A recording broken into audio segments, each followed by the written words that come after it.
If you have ever wondered how a single flower could reshape civilizations, topple empires, and rewrite the course of human suffering and solace, then settle in beneath your blankets and let the story unfold.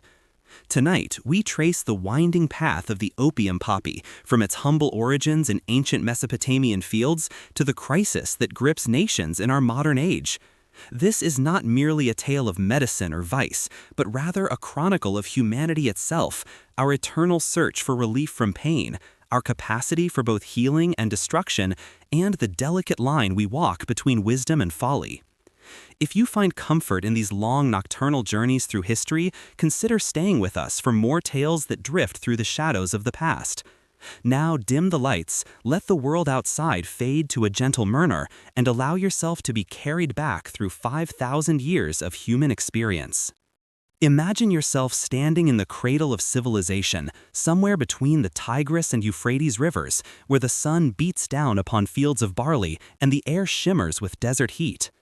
The year is approximately 3,500 years before the Common Era, and you are a Sumerian, your life woven into the rhythms of planting and harvest, of temple rituals, and the eternal dance between survival and starvation. Your beard is magnificent, your sandals worn thin by the dusty paths between your mud brick home and the fields where you toil. One morning, as the sun climbs above the horizon and paints the landscape in shades of amber and gold, you notice something unusual growing among the wild grasses at the edge of your plot. A flower, scarlet petals trembling in the breeze, stands taller than the common weeds, its presence somehow both delicate and commanding. If you find comfort in these long nocturnal journeys through history, consider staying with us for more tales that drift through the shadows of the past. Now dim the lights, let the world outside fade to a gentle murmur, and allow yourself to be carried back through 5,000 years of human experience. You approach this flower with curiosity, for in an age without books or schools, knowledge comes through observation and careful experimentation. The poppy, as you will come to know it, is not native to these lands alone, but it thrives here in the dry heat, asking little from the soil and offering much in return. You break open one of the seed pods, and a milky sap oozes forth, sticky and fragrant, coating your fingers with a substance that smells of earth and something else, something you cannot quite name. Perhaps it is the scent of dreams themselves. You taste it cautiously, for you have learned that nature offers both nourishment and poison in equal measure. The flavor is bitter, unpleasant even, but within moments something shifts inside you.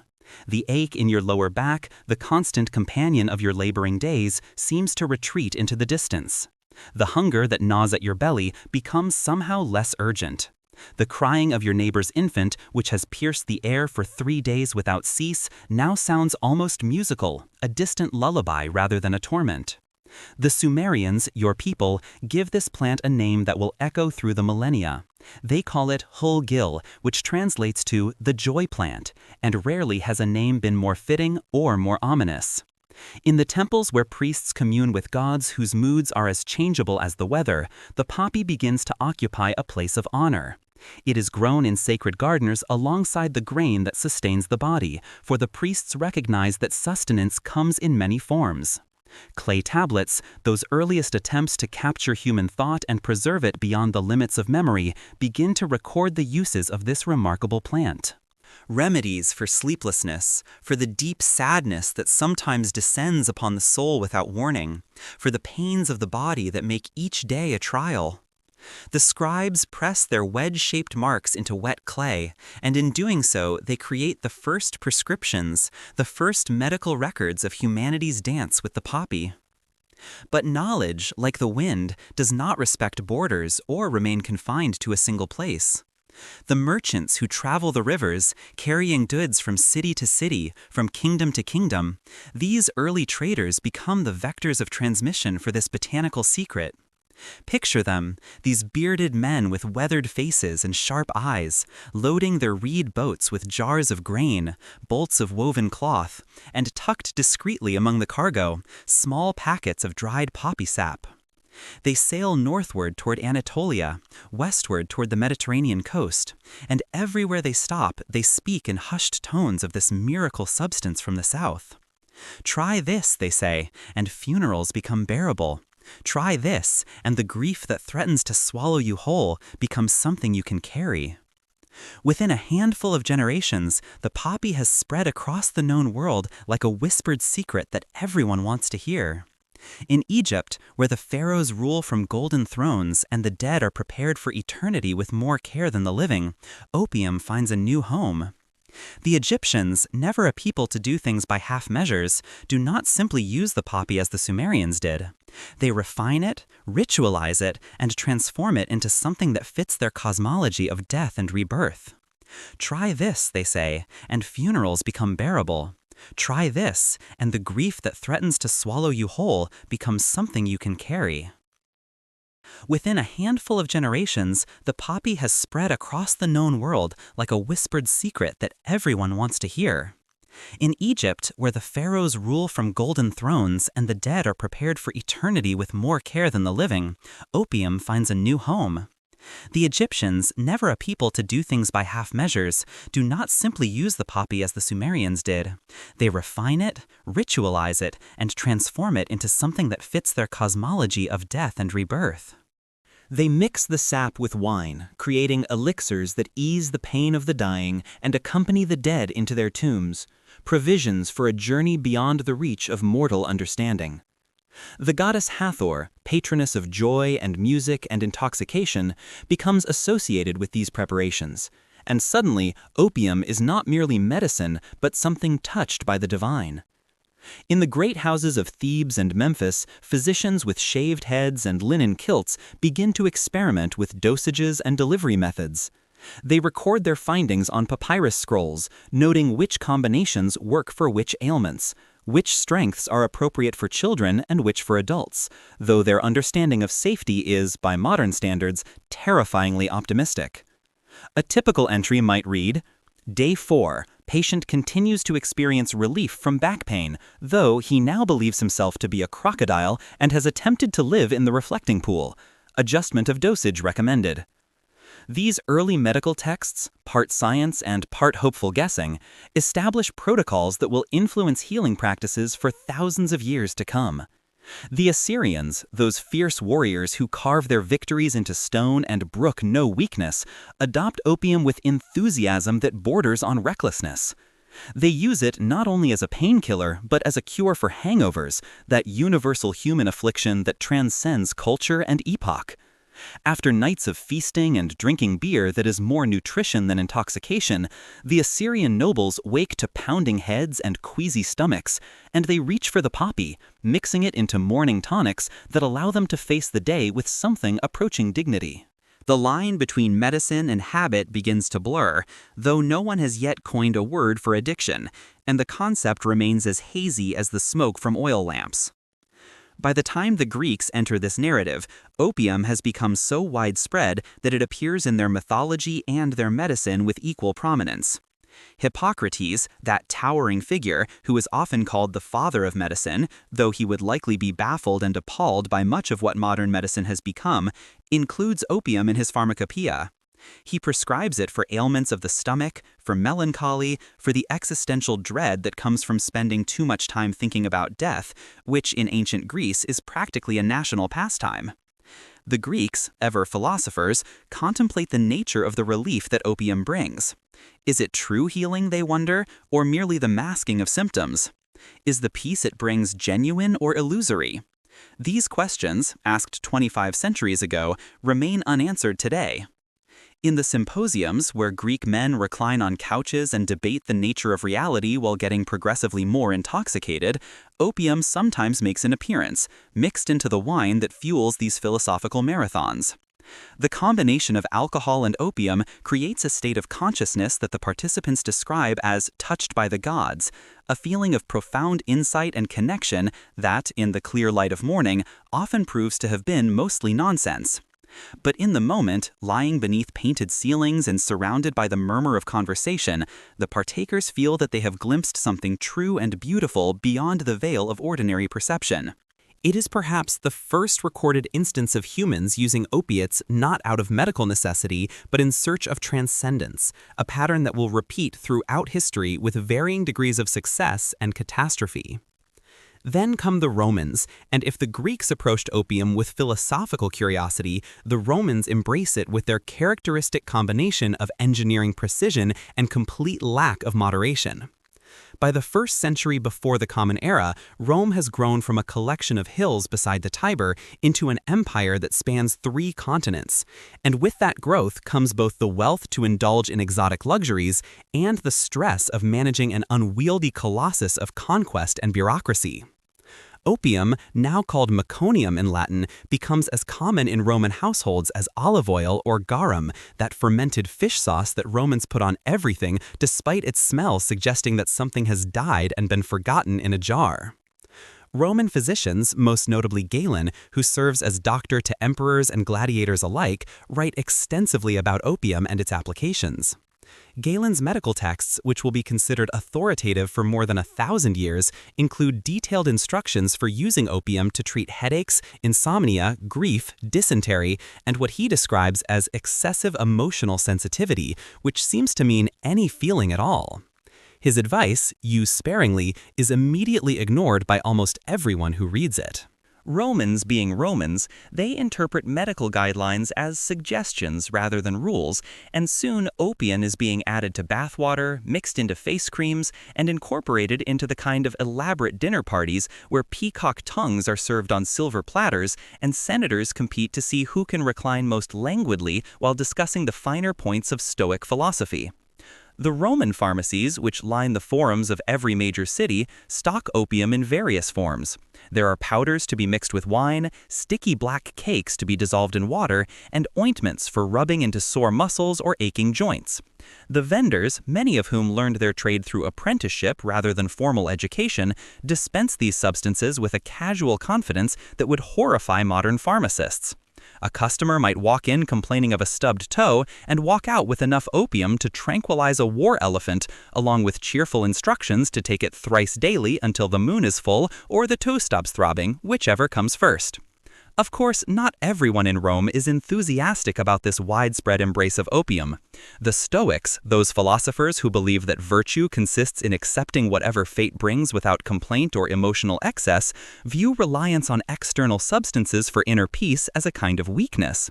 They argue, not unreasonably, that true strength comes from within, from the cultivation of rational thought and emotional resilience, not from drinking tinctures that make you forget why you were upset in the first place. But their voices, crying out for temperance and self-control, are largely drowned out by the majority who have discovered that life is simply more pleasant when filtered through a gentle opiate haze. After all, the Romans reason, if the gods had not wanted humans to use opium, why would they have created it in the first place? This logic, deeply flawed but emotionally satisfying, carries the day. As Rome's influence spreads across Europe, North Africa, and the Near East, so too does knowledge of opium. Legionnaires carry it in their packs, using it to treat battlefield injuries when proper surgical care is unavailable, or when the army surgeons, who are often recruited based on their willingness to saw through bone rather than any particular skill, prove more dangerous than the original wound. Merchants include it among the goods they trade, and slowly, steadily, the poppy puts down roots in new soils and new cultures, adapting to each place it arrives while retaining its essential nature, beautiful, useful, and quietly dangerous in ways that will not become fully apparent for centuries yet to come. Now let us travel eastward, beyond the borders of the Roman Empire, to the vast network of trade routes that history will come to call the Silk Road. This is not a single road, but rather a web of paths stretching from the Mediterranean coast through Persia and Central Asia all the way to China, a distance so immense that few travelers ever complete the entire journey. Along these routes, carried on the backs of camels and horses, in the holds of ships that sail coastal waters, and in the packs of traders who speak a dozen languages and trust no one fully, move goods of every description.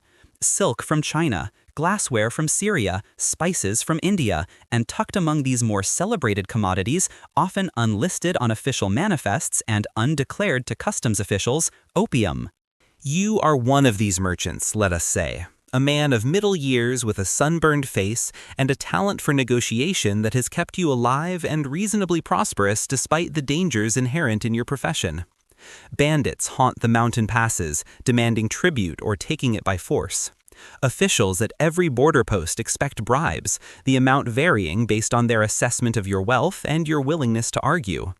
The weather itself seems determined to kill you, with sandstorms that strip skin from bone and winter cold that turns fingers black with frostbite. And yet you persist because the profits, for those clever and lucky enough to survive, are extraordinary. Your caravan consists of 30 camels, 15 men, and enough supplies to last 3 months if rationed carefully, or 2 months if morale needs boosting. Among your official cargo are bolts of silk, bags of peppercorns that are worth their weight in silver, and carefully wrapped porcelain that will shatter if anyone looks at it wrong. But hidden beneath these legitimate goods, wrapped in oilcloth and tucked into false bottoms of packing crates, are your real valuables. Opium, processed into dense cakes that can be broken into smaller pieces, each worth enough to live on for a month. You acquired these from a supplier in Persia, a Greek man with too many rings and a smile that never quite reaches his eyes, who assured you that the quality is exceptional and the price is fair, both of which are probably lies, but lies you can work with. At every stop along your route, you engage in a careful dance with customs officials. They inspect your goods, noting the silk and spices on their lists, assessing the appropriate taxes. When they come to the wrapped packages of opium, you explain calmly that these are medicinal compounds, herbal remedies for various ailments, which is technically true in the same way that a sword is technically a farming implement if you are creative enough about it. The officials nod, unconvinced but willing to be convinced, and you offer them a sample, just a small taste so they can verify the quality themselves. 10 minutes later, they are giggling at their own shadows and waving you through the checkpoint with expressions of profound benevolence toward all living things. This scene repeats itself across Central Asia with minor variations. In Samarkand, you trade silk for dried fruits and fresh horses.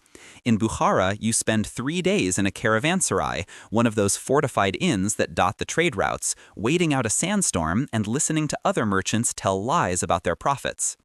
A scholar from Baghdad buys some of your lower-grade opium, claiming he needs it for his studies of consciousness and the nature of perception. A musician purchases a small amount, insisting it helps him hear the music of the spheres, though to your ear he still plays out of tune. And then, quietly, late at night in your rented room, a man in fine robes who identifies himself only as a servant of someone important slips you a gold coin and asks for your best quality opium, the kind reserved for those who can afford to chase their pain all the way into oblivion. The deeper into Asia you travel, the more you notice that opium is no longer a foreign curiosity, but a familiar presence. In India, farmers have begun cultivating their own poppies, and the local markets sell opium paste alongside turmeric and cardamom. In the mountains of Afghanistan, where the soil is poor for most crops but apparently perfect for poppies, entire villages have organized their economies around this single plant. The Buddhist monasteries you pass, perched on cliffsides and wreathed in clouds, smell of incense smoke that might be entirely innocent, or might contain other substances that aid in meditation and the dissolution of the self. You do not ask, and the monks do not volunteer information, and this mutual discretion allows commerce to proceed smoothly. By the time you reach China, having crossed deserts and mountains and said goodbye to 3 camels and 1 man who simply vanished one night, leaving only his boots behind, you find that the Chinese have their own relationship with opium, one that is beginning to concern their government even as it enriches merchants and suppliers. The upper classes, those scholars and officials who govern the vast bureaucracy of the empire, have taken to mixing opium into their tea, claiming that it enhances clarity of thought and aids in the composition of poetry. Whether their poetry actually improves is debatable, but they certainly become more prolific, writing odes to chrysanthemums and the moon with an enthusiasm that borders on manic. You sell your remaining opium to a merchant in Canton, receiving in return a quantity of silver that represents more wealth than your father saw in his entire lifetime. You count the coins carefully, convert some into letters of credit that can be redeemed in Persia, and allow yourself 1 night of celebration before beginning the long journey home. As you sit in a tea house, listening to a musician play a stringed instrument you cannot name, you reflect on the strange path your life has taken. You traffic in a substance that brings relief and pleasure and problems in roughly equal measure, and while you do not consider yourself a moral man, neither do you think of yourself as evil. You are simply a link in a very long chain that stretches back thousands of years and will surely continue long after you have become dust. The poppy does not care about your philosophy or your nighttime doubts.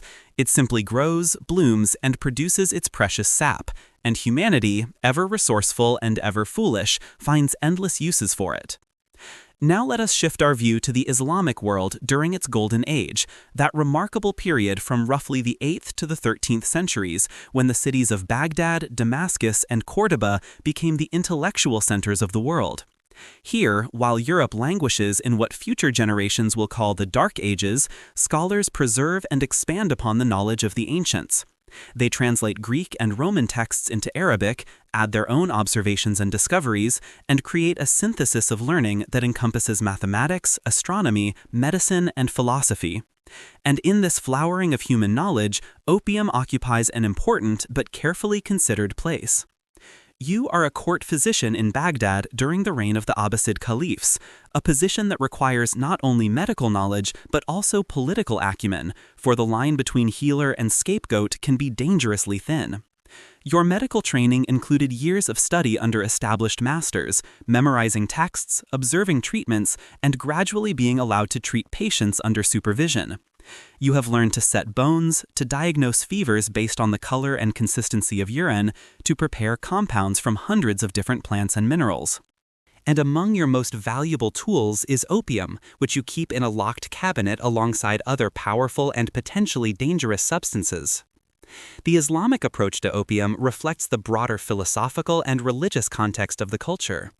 The Quran forbids intoxication, declaring that substances which befog the mind and interfere with prayer and right action are to be avoided. But opium, when used medicinally and in appropriate doses, occupies a gray area. It is not consumed for pleasure, at least not officially, but rather to alleviate suffering, which is surely a pious goal. The scholars debate the fine points. If a patient takes opium for pain and experiences a sense of euphoria as a side effect, has he sinned? If a person becomes dependent on opium for legitimate medical reasons, is this a moral failing or simply an unfortunate consequence of the treatment? These discussions fill volumes and resolve nothing definitively, but they demonstrate a level of thoughtfulness about drug use that is largely absent in other cultures of the period. Avicenna, known in Arabic as Ibn Sina, is perhaps the most influential physician of this era, a man whose medical encyclopedia will be used in European universities for 600 years. In his writings, he discusses opium extensively, describing its effects, its uses, and its dangers. He recommends it for severe pain, for certain types of cough, for diarrhea and dysentery, and for conditions that we might now recognize as symptoms of mental illness, though he understands them in terms of imbalances of the bodily humors. His crucial advice is to use opium wisely, by which he means sparingly and with clear medical justification, a guideline that is much easier to state than to follow. In your own practice, you find yourself walking this fine line constantly. A merchant comes to you complaining of headaches so severe that he cannot work, cannot sleep, cannot function. You prepare a tincture of opium mixed with other herbs to mask the bitter taste, instruct him to take a small spoonful each evening, and warn him not to exceed this dose. He returns 2 weeks later, the headaches improved, but now requesting more of the medicine because he has discovered that it also helps him sleep and soothes his anxieties about his business. You refill his prescription, but with misgivings, sensing that you are not curing him so much as substituting one problem for another. The hospitals, or bimaristans, that are built in major Islamic cities during this period are architectural and institutional marvels. They have separate wards for different types of illness, gardens where patients can rest and recover, and staff that includes physicians, surgeons, pharmacists, and attendants.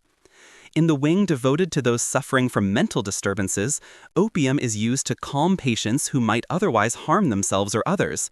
And while this is certainly more humane than chaining them in dark cells, which is the European approach during the same period, it is not without its own problems. Some patients become so sedated that they exist in a twilight state, neither fully present nor entirely absent, and you wonder sometimes if this is truly better than the alternative. Outside the formal medical establishment, opium circulates in ways that are harder to track and control. Travelers bring it from India and Persia, merchants sell it in markets alongside more conventional wares, and in the private homes of the wealthy, it appears at gatherings where men discuss poetry and philosophy late into the night. The use is generally discreet, for there is social stigma attached to being known as someone who cannot function without chemical assistance, but it happens nonetheless. You hear stories, always secondhand and impossible to verify, of entire households where everyone from the master to the servants partake daily, where the work slows to a dreamy crawl and no one seems particularly concerned about it. The moral weight of your profession settles heavily on your shoulders some nights as you sit in your study, surrounded by texts in Arabic and Greek and Persian, trying to reconcile your desire to relieve suffering with your awareness that the tools you use can themselves cause harm. Medicine, you have come to understand, is not a pure science, but an art of compromise, of weighing benefits against risks, of making decisions with incomplete information, and hoping that you have done more good than damage. The poppy, beautiful and deadly, merciful and merciless, sits at the heart of this ambiguity. It is perhaps the perfect symbol of the medical endeavor itself, the attempt to intervene in natural processes and alter outcomes, an attempt that sometimes succeeds brilliantly and sometimes fails catastrophically, and often does a bit of both simultaneously. As the Islamic Golden Age gradually fades, worn down by invasions and internal conflicts and the simple entropy that affects all human civilizations, the knowledge preserved and created during this period does not vanish. It flows westward into Europe, carried by scholars and traders, and it will help spark the Renaissance, that rediscovery of learning and art that transforms European culture. And with that knowledge comes opium, old friend and old enemy, ready to shape a new chapter of history. Let us turn now to medieval Europe, that long period stretching from the fall of Rome to the beginnings of the modern world, a time when life is, in the famous phrase, nasty, brutish, and short, and when medical care is part faith healing, part guesswork, and part desperate hope. You are a monk in a monastery somewhere in what will eventually be called France, though in your time it is simply the territory of whichever lord or king currently claims authority over this particular patch of muddy fields and drafty castles. Your days follow a rhythm established by prayer and work. You rise before dawn to sing lauds, spend the morning hours copying manuscripts in the scriptorium, tend the monastery garden in the afternoon, and gather again for vespers as the sun sets. It is a life of routine and relative peace, isolated from the chaos that frequently engulfs the secular world beyond your walls. Among your many responsibilities is serving as the monastery healer, a role that fell to you not because of any particular aptitude or training, but simply because you could read Latin, and the previous monk who held this position died last winter of a fever that you were powerless to treat. Your medical knowledge comes from a few ancient texts, copied and recopied until the errors have multiplied beyond counting, and from the oral tradition passed down by healers, who themselves learned from other healers in an unbroken chain stretching back to antiquity. It is not much to work with, but it is what you have, and so you do your best. The monastery garden contains the usual herbs and plants that any medieval healer would cultivate: lavender for calming the nerves, rosemary for improving memory, chamomile for stomach ailments, and tucked in a corner where it receives full sun and is tended with particular care, a small patch of opium poppies. The abbot, a practical man who understands that idealism must sometimes bend before necessity, has given his blessing to growing these flowers, reasoning that if God placed healing plants on earth, it would be ungrateful not to use them. The fact that church authorities in Rome might take a dimmer view of this logic is a problem for another day, assuming Rome ever finds out, which it almost certainly will not, given that you are hundreds of miles from the nearest bishop and communication is sporadic at best. When a patient comes to you in pain, whether from an injury or illness or simply the accumulated damage of a hard life, you have limited options. You can offer prayer, which costs nothing and occasionally seems to help, though whether through divine intervention or the placebo effect is beyond your ability to determine. You can apply poultices and ointments, hoping that the body's natural healing processes will take care of the rest. Or, for more severe cases, you can prepare an opium tincture, grinding the dried poppy heads into powder and steeping them in wine or ale until the liquid takes on a dark color and bitter taste. This remedy you dispense with a mixture of confidence and trepidation, for while you have seen it work wonders, easing pain and allowing sleep when nothing else would, you have also seen its dangers. A knight arrives at your gate one morning, having been unhorsed during a tournament and broken several ribs in the fall. He is pale with pain, each breath of visible agony, and his companions beg you to do something, anything to help him. You prepare a strong dose of your poppy tincture, warning him that it will make him drowsy and possibly cause strange dreams, and you watch as he drinks it down with a grimace. Within a quarter hour, his face relaxes, the lines of pain smoothing away, and he falls into a deep sleep from which he does not wake for 12 hours. When he does finally open his eyes, he reports that the pain is much reduced and asks if you might have more of that marvelous medicine. You provide a weaker dose and counsel him to use it sparingly, advice that he accepts with the kind of easy agreement that makes you suspect he is not truly listening. Over the following weeks, as the knight recovers in the monastery's guest house, he requests the tincture with increasing frequency. At first, he claims continued pain from his ribs, then difficulty sleeping, then a vague malaise that he cannot quite describe. You recognize what is happening, for you have seen it before, the way that opium's relief becomes its own kind of necessity, but you are unsure how to refuse him. He is a man of rank and violence, accustomed to getting what he wants, and you are a monk who has forsworn physical confrontation. In the end, you compromise, providing smaller doses and mixing in other herbs that you hope will reduce the strength of the opium without him noticing.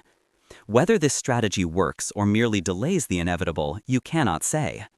The challenge you face, and it is a challenge that will echo across centuries, is that opium genuinely helps people. It is not a fraud or a false promise, but a medicine that delivers on its claims, easing pain and bringing rest to those who suffer. The problem is that this relief comes with a cost that is not immediately apparent, a debt that accumulates silently until one day the user discovers that they can no longer function without the drug, that the absence of opium is more unbearable than the original pain ever was. And what then? You have no treatment for dependence, no understanding of the physical and psychological mechanisms at work. You can offer only prayer and encouragement to endure, which feel pitifully inadequate in the face of actual withdrawal symptoms. In the evenings, when your duties are complete and you have a few moments for reflection, you sometimes sit in the garden near the poppies and contemplate the mystery of God's creation. Why would the divine place such a plant in the world, something capable of both mercy and destruction? Is it a test of human wisdom and moderation? Is it an example of how even good things become harmful when taken to excess? Or is it simply evidence that the world is more complicated than simple moral categories can encompass, that creation contains multitudes and contradictions, and that humans must navigate these complexities as best they can, with imperfect knowledge and good intentions? You do not reach any firm conclusions, but the questions themselves feel important, worth asking even if answers remain elusive. Centuries pass, and Europe stumbles toward modernity. The Renaissance brings new ways of thinking about the world, new attention to empirical observation and individual experience. Art and science begin to emerge from under the shadow of religious authority, though that shadow remains long and dark in many places. And in this flowering of human creativity and inquiry, opium finds new applications and new users among those who consider themselves at the forefront of civilization's advance. You are now in 16th century Venice, that impossible city built on wooden pilings driven into mud, where east meets west, and fortunes are made and lost with every tide. The streets, or rather the canals, bustle with commerce. Ships from all over the Mediterranean dock at the quays, their holds filled with goods from places most Venetians will never visit. The city is rich, confident, corrupt, beautiful, and dangerous in equal measure. It is an intoxicating place in both the metaphorical and increasingly literal sense, for Venice has become a center for the trade in exotic substances, including opium and its various preparations. You have stubbed your toe, which sounds like a trivial injury but has left you limping and cursing with remarkable creativity. Perhaps you were distracted by the sight of a pretty face in a passing gondola, or perhaps you simply did not see the raised threshold of a door, worn smooth by centuries of feet passing over it. Regardless, your toe throbs with a pain that seems entirely disproportionate to the cause, and you make your way to the nearest apothecary seeking relief. The shop is a cave of wonders, its shelves lined with jars and bottles containing substances from all corners of the known world. The apothecary himself is a man of indeterminate age, with spectacles perched on his nose and ink stains on his fingers, suggesting that he spends as much time keeping records as mixing medicines. You explain your injury, and he nods sagely, disappearing into the back room and returning with a small vial of amber liquid. The shop is a cave of wonders, its shelves lined with jars and bottles containing substances from all corners of the known world.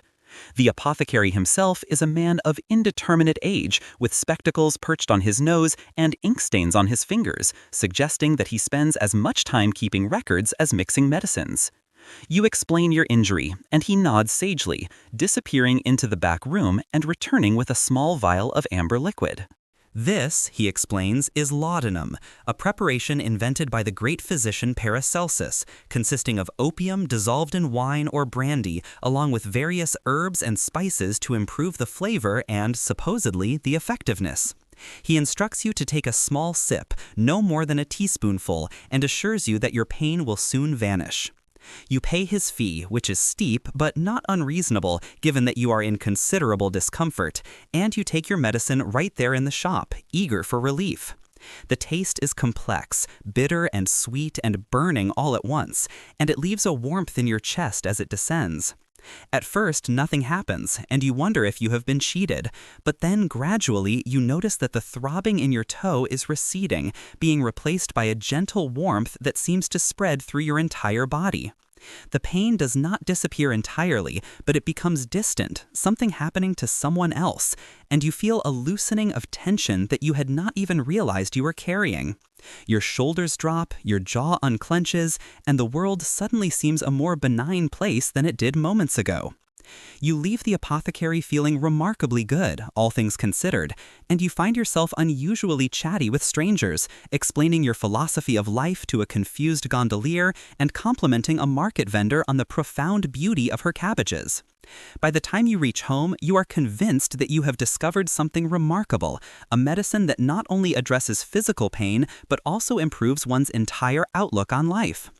Over the following days, you find excuses to take more laudanum. Your toe still hurts, you tell yourself, and even after it heals, you discover other ailments that surely require treatment. A headache, difficulty sleeping, a vague sense of unease about the political situation. The apothecary is happy to refill your vials, and you are happy to pay him, and together you engage in a transaction that feels entirely innocent and reasonable to both parties. Laudanum becomes the wonder drug of the Renaissance and early modern period, spreading across Europe with remarkable speed. It is prescribed by physicians, sold by apothecaries, and carried in the pockets of nobles and commoners alike. The preparation is reasonably standardized, unlike the wildly variable opium tinctures of earlier eras, which means that doses are somewhat more predictable, though still subject to considerable variation depending on the strength of the opium used and the ratio of ingredients. Medical texts begin to include laudanum as a standard treatment for a vast array of conditions, from purely physical ailments like coughs and dysentery to psychological troubles like melancholy and anxiety. The problem, which takes some time to become widely recognized, is that laudanum is quite addictive. The opium dissolved in alcohol creates a particularly potent combination, and users find that they quickly develop tolerance, requiring larger doses to achieve the same effects. Withdrawal is unpleasant, characterized by sweating, shaking, nausea, and a desperate craving for more of the drug. But because addiction is not yet understood as a medical condition, those who become dependent are often seen as morally weak, lacking in willpower and self-control. The idea that the substance itself has altered their brain chemistry in ways that make it extraordinarily difficult to stop using is not yet part of medical or popular understanding. Artists and writers are particularly drawn to laudanum and other opium preparations. They claim, with varying degrees of justification, that these substances enhance creativity, allowing them to access parts of their minds that are normally closed off. The Romantic poets, who will dominate English literature in the late 18th and early 19th centuries, are notorious for their opium use. Samuel Taylor Coleridge writes Kubla Khan during an opium reverie, though he is interrupted before finishing and later claims he can no longer remember how the poem was supposed to end. Thomas de Quincey publishes Confessions of an English Opium Eater, a work that is part autobiography, part drug memoir, and part philosophical meditation on consciousness and addiction. It becomes a bestseller, and whether it serves as a warning or an advertisement is open to interpretation, for after its publication, laudanum sales increase rather than decrease. The royal courts of Europe are not immune to opium's charms.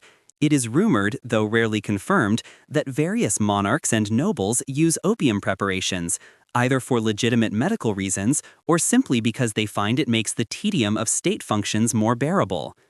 Queen Elizabeth I of England reportedly keeps laudanum on hand for her nerves, and French nobles sometimes add it to their perfumes, creating a heady scent that combines floral notes with the earthy undertone of opium. It becomes fashionable in some circles to be slightly hazy, to speak in dreamy tones and gaze at middle distances, and while overt intoxication is frowned upon, a gentle fog is considered rather artistic and interesting. But even as opium becomes more socially accepted and widely used in Europe, trouble is brewing far to the east in the ancient empire of China. The story of opium's impact on China is one of the darkest chapters in the plant's long history, a tale of cynical economics, colonial exploitation, and human suffering on a massive scale. To understand what happens, we must first understand the economic relationship between China and the West in the 18th and early 19th centuries. China, during this period, is ruled by the Qing dynasty, and it is, by most measures, the wealthiest and most populous nation on Earth. The Chinese produce goods that Europeans desperately want, particularly tea, which has become an essential part of British culture, consumed by all classes from the poorest laborers to the royal family. They also export silk and porcelain, luxury items that fetch high prices in European markets. The problem, from the European perspective, is that China has little interest in anything Europe produces. The Chinese already have all the manufactured goods they need, their crafts are generally of higher quality than European equivalents, and their culture views foreign products as barbarous and inferior. As a result, European merchants must pay for Chinese goods with silver, and this constant outflow of precious metal is becoming an economic problem, particularly for Britain. The British East India Company, a private corporation that effectively rules large parts of India as a colonial possession, identifies a solution to this trade imbalance. India, under British control, is an ideal place to grow opium poppies.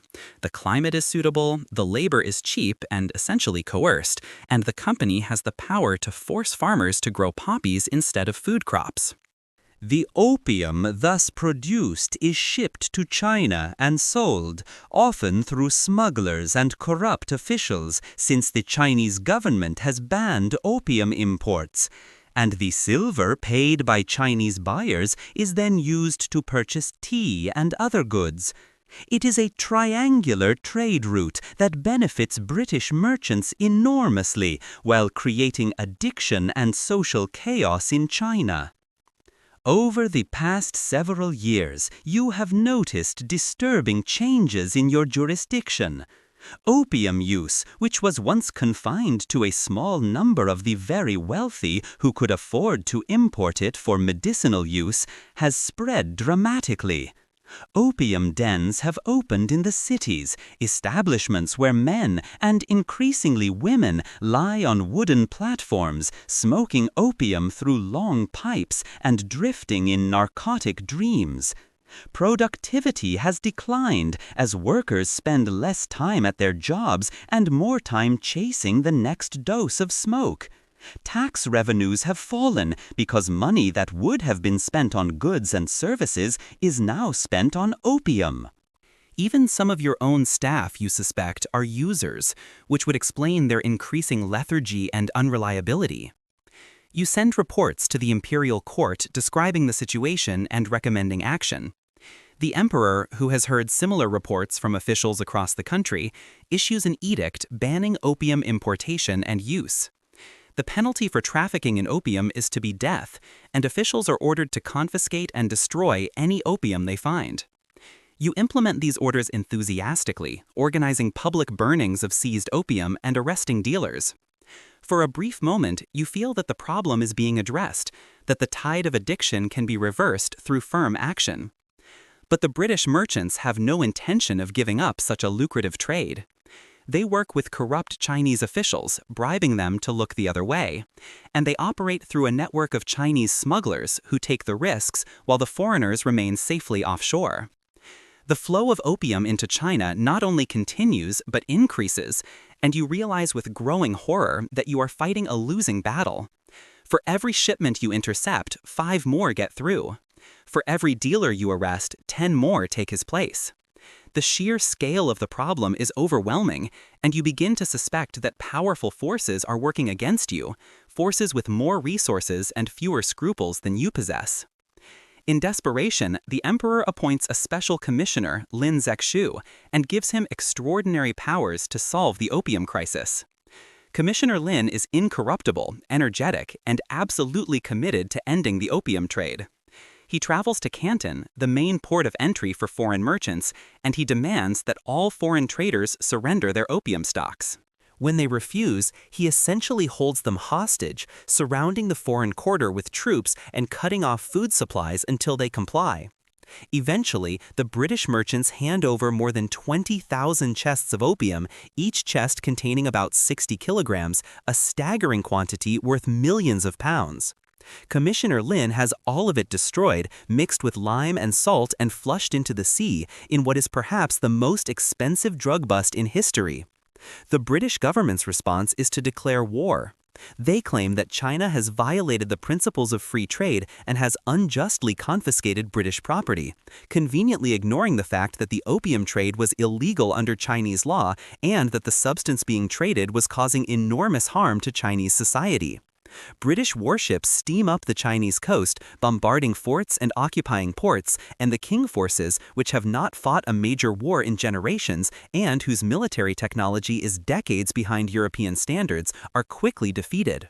The war ends with the Treaty of Nanjing, signed in 1842, which forces China to pay reparations, open additional ports to foreign trade, and cede the island of Hong Kong to Britain. Notably, the treaty does not explicitly legalize opium, but the practical effect is that British merchants can now sell it more or less openly. This is not the end of the story, however.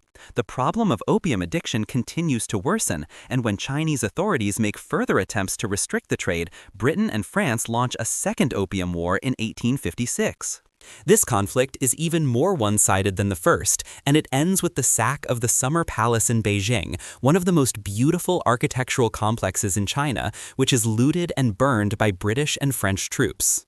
The subsequent treaty legalizes opium importation completely and extracts even more concessions from the weakened Qing government. The consequences of these opium wars for China are catastrophic and long-lasting.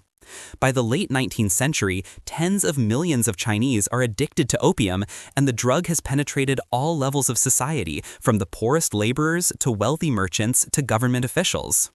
The social fabric frays as people prioritize obtaining their next fix over family responsibilities, work obligations, and communal ties.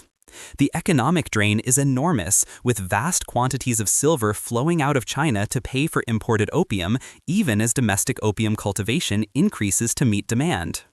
The Qing dynasty, humiliated by military defeats and unable to cope with the scale of the addiction crisis, loses the mandate of heaven in the eyes of many Chinese, and the empire enters a terminal decline that will culminate in revolution and the establishment of the Republic in 1912.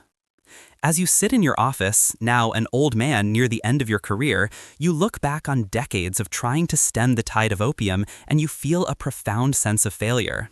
The problem has only grown worse, not better, and the tools available to address it, legal prohibitions, moral exhortation, public awareness campaigns, have proven woefully inadequate against the combined forces of addiction, poverty, and foreign economic pressure. You wonder what will become of your country, whether future generations will find solutions that eluded yours, or whether this poison that entered through the ports will continue to spread until there is nothing left of the great civilization you have served all your life. Meanwhile, on the other side of the world, opium is also reshaping societies, though in different ways and with different justifications. In 19th century America, opium and its derivatives are readily available, sold in various forms and marketed with claims that range from modest to absurd. Patent medicines, those bottled concoctions with proprietary formulas and promises of miracle cures, often contain substantial quantities of opiates along with alcohol and various other active ingredients. A mother whose infant will not stop crying can purchase Mrs. Winslow's soothing syrup, which contains morphine and will indeed soothe the child into a stupor that the exhausted parent may mistake for peaceful sleep. A man suffering from chronic pain can buy any number of tonics and elixirs guaranteed to provide relief, and they do provide relief because they are essentially liquid opium dressed up with flavoring agents and bold marketing. The problem with patent medicines is that consumers have no idea what they are taking. The manufacturers are not required to list ingredients, and many deliberately keep their formulas secret to prevent competitors from copying them. People take these medicines believing they are harmless, and they only discover otherwise when they find themselves unable to stop taking them without experiencing terrible withdrawal symptoms. By the late 19th century, addiction to patent medicines is widespread, cutting across class and regional lines, affecting rural farmers and urban factory workers, respectable housewives and Civil War veterans whose battlefield injuries were treated with morphine and who never quite managed to stop using it. The American frontier, that mythical space that looms so large in the national imagination, has its own complicated relationship with opium. You are a cowboy, or perhaps a prospector, or maybe a settler trying to scratch out a living from unforgiving land. Life is hard in ways that are difficult for later, more comfortable generations to fully appreciate. There are no doctors for hundreds of miles, no hospitals, no emergency services of any kind. If you get sick or injured, you treat yourself with whatever is at hand, and you hope for the best. The general store in the nearest town stocks a limited selection of medicines, mostly patent remedies with impressive names and vague claims. Among these is inevitably some form of opium, perhaps labeled as Dr. McGillicuddy's celebrated calming cough pellets, or Hamlin's wizard oil, or any of 100 other creative names. You purchase a tin of lozenges that promise to soothe coughs and calm nervous afflictions. The taste is medicinal but not unpleasant, like horehound candy with a slightly bitter aftertaste. You find that they do indeed help with your cough, the result of too many nights sleeping rough in damp conditions, but they also help with your general mood, taking the edge off the loneliness and monotony of frontier life.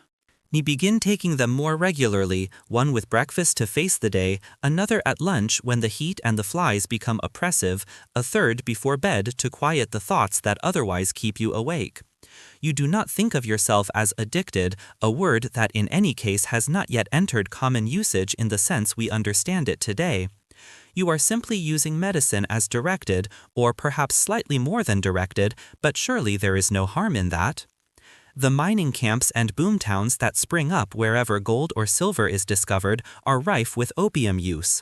Miners, who work in dangerous conditions for long hours and often suffer injuries, use opiates to manage pain and exhaustion. Prostitutes, trapped in a brutal existence with few options for escape, use opium to numb themselves to their circumstances. Gamblers and drifters, men without roots or futures, smoke opium in dens that exist on the margins of these marginal societies. The line between use and abuse, between medicine and vice, is blurry and perhaps meaningless in places where simply surviving until tomorrow is an achievement. Chinese immigrants, who come to America in large numbers during the 19th century to work on railroads and in mines and laundries, bring with them their own opium practices, and they establish opium dens in the Chinatowns that form in many cities.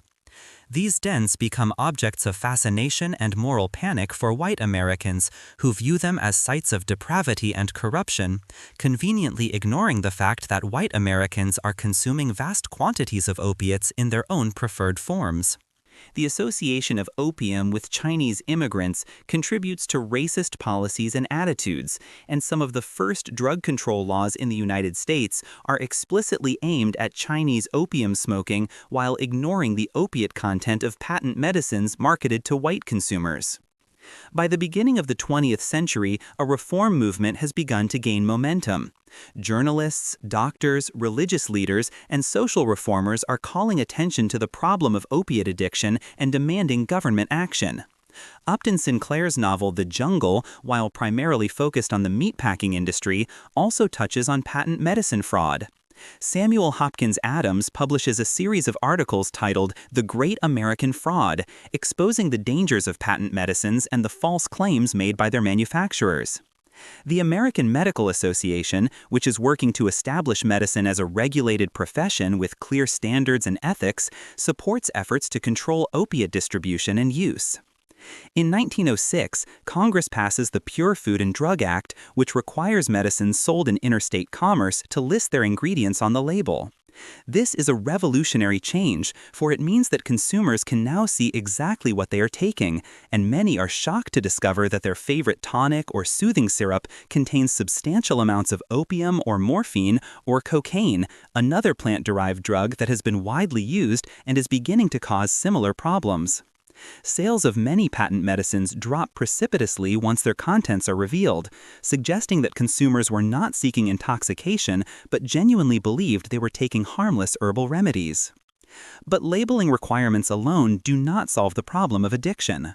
Many people who have been taking opiate-containing medicines for years find that they cannot stop without experiencing severe withdrawal symptoms, and the medical profession is only beginning to understand addiction as a medical rather than moral issue. Some doctors try to help addicted patients by gradually reducing their doses, a tapering approach that is basically sound but requires patience and cooperation that not all patients can maintain.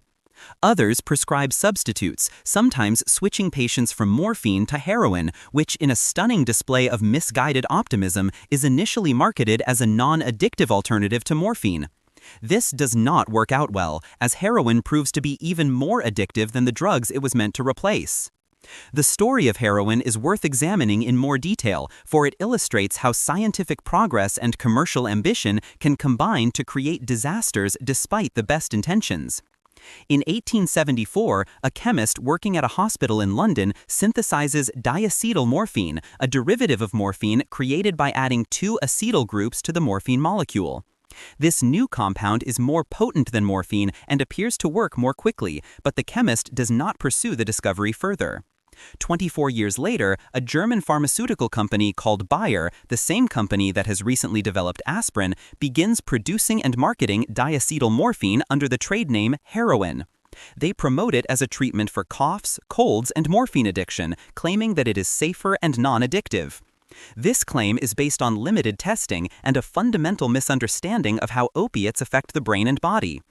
Heroin is a commercial success, at least initially. Doctors prescribe it enthusiastically, and patients report that it does indeed work very well for coughs and pain.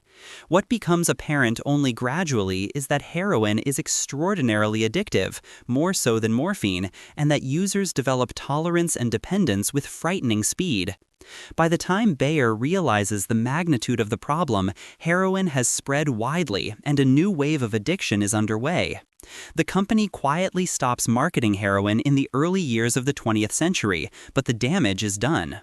The drug, now produced illegally by criminal organizations, will go on to cause misery and death on a scale that dwarfs its brief career as a legitimate medicine.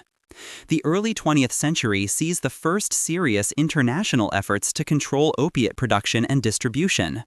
The Shanghai Opium Commission of 1909 brings together representatives from 13 nations to discuss the opium problem, focusing particularly on the situation in China, which remains dire decades after the Opium Wars. This is followed by the Hague Convention of 1912, which establishes international controls on opium and cocaine and represents the beginning of what will become the modern system of drug prohibition. The United States passes the Harrison Narcotics Tax Act in 1914, which requires that anyone who produces, imports, or distributes opiates or cocaine must register with the federal government and pay taxes on their transactions. While the law is framed as a tax measure rather than an outright ban, in practice it is used to prosecute doctors who prescribe opiates to addicted patients and to shut down the remaining legal sources of these drugs for non-medical use.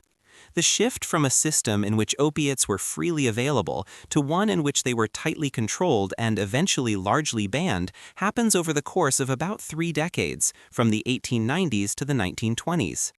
This shift is driven by multiple factors. There is genuine concern about addiction and its social costs. There is moral panic fueled by racist attitudes toward Chinese immigrants and, later, toward African Americans and other minorities who are portrayed, usually falsely, as major users of these drugs. There is the professionalization of medicine, with doctors seeking to establish their authority and eliminate competition from patent medicine vendors and other irregular healers. And there is the growth of the federal government's power and its willingness to involve itself in areas of life that had previously been considered private matters. The consequences of prohibition are complex and not always what its advocates expected.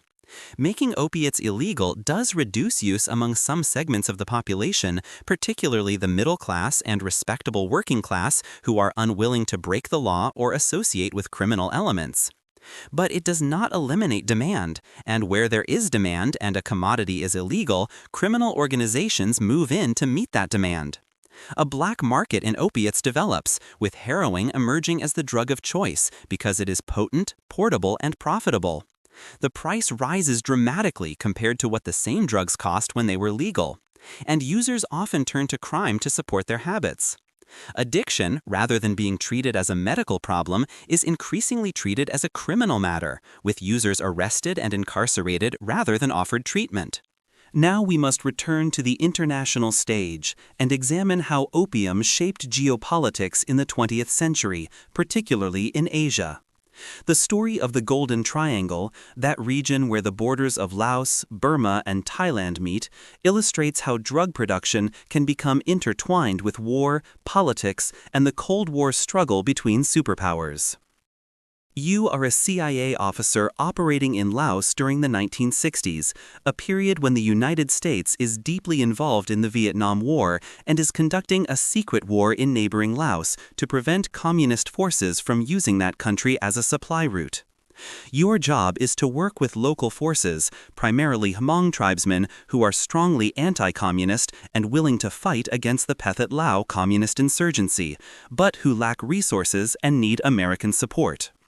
This support comes in many forms: weapons, training, money, and a willingness to overlook certain activities that would be problematic if they received too much scrutiny. The Hmong and other local groups in the Golden Triangle have been growing opium poppies for generations. It is a traditional crop, well suited to the mountainous terrain and poor soil, and it provides income that is impossible to achieve through other forms of agriculture. The morphine base derived from opium is relatively easy to transport, unlike bulkier crops, and it commands high prices from traffickers who smuggle it to processing facilities where it is converted into heroin. Some of this heroin ends up in American cities, where it fuels a growing epidemic of addiction, but this connection is not one that you or your superiors are eager to examine too closely. The rationale for tolerating or even facilitating opium production by America's anti-communist allies is based on pragmatism and moral compromise. These allies need money to fund their military operations, and opium is their most reliable source of income. If the United States were to insist that they abandon opium cultivation, they might lose their willingness to fight, or they might switch sides and align with the communists, who are not squeamish about the drug trade. And so a blind eye is turned. Planes belonging to Air America, an airline owned by the CIA, transport supplies to remote mountain villages, and while officially these planes carry only humanitarian aid and military equipment, there are persistent rumors and later investigations that conclude these same planes often carry opium on their return flights. The consequences of this policy extend far beyond Southeast Asia. The heroin produced from Golden Triangle opium finds its way to American troops fighting in Vietnam, where the stress of combat, the easy availability of the drug, and a culture of substance use contribute to widespread addiction. Studies conducted after the war estimate that as many as 15% of American servicemen in Vietnam used heroin.